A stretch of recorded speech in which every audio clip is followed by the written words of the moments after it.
I know we're all disappointed about the outcome of this election. Um, and I want to talk about some things that are not going to happen going forward. Well, I know I've heard some creators say that there might be some recounts, and there could be, I guess. I just don't expect any recounts to change the result of this election. And if they do come in and they change it and they figure out where, the issue was and it flips this race, expect a lot of legal challenges from the Trump campaign. I just don't think that's going to happen at all.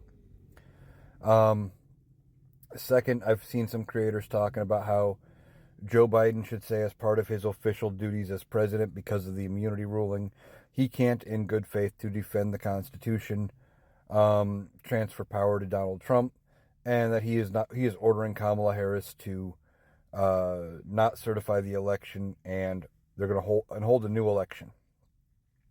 That's not going to happen. There's just no basis in law for any of that to happen.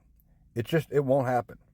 And when I hear people on the left that say things like that, they piss me off about as bad as Trump supporters did in 2020 when he lost. We have to accept the fact that Kamala lost, and we can't be holding on to these fantasies of a new election between now and Inauguration Day, things like that. Some people are saying Joe Biden will just say, well, we'll pull a Donald Trump and say, well, I'm not going to concede power again. Not a thing that can happen. There's no basis in the law for that. On January 20th of next year, Donald Trump will take the oath of office, and he will become the 47th president. That's what's going to happen.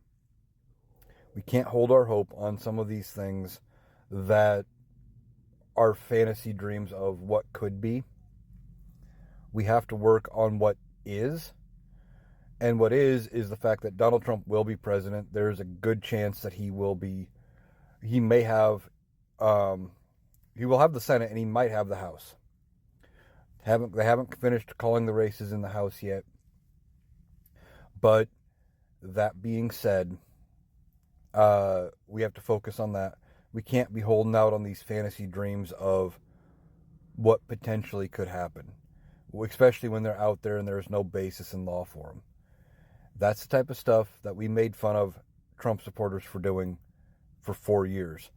The constant conspiracy theories of, oh, just wait, by August, Trump will be back in the White House, or whatever. Or this is going to happen. Or they had the one lawsuit with the Supreme Court of Brunson v. Adams, where they wanted the entire Congress tossed out, and along with Biden and Kamala, and having Donald Trump appointed by the Supreme Court. That never happened. We can't hold our hope on these weird dreams. These things are not going to happen. And now we have to knuckle down, get to work, and get through the next 4 years.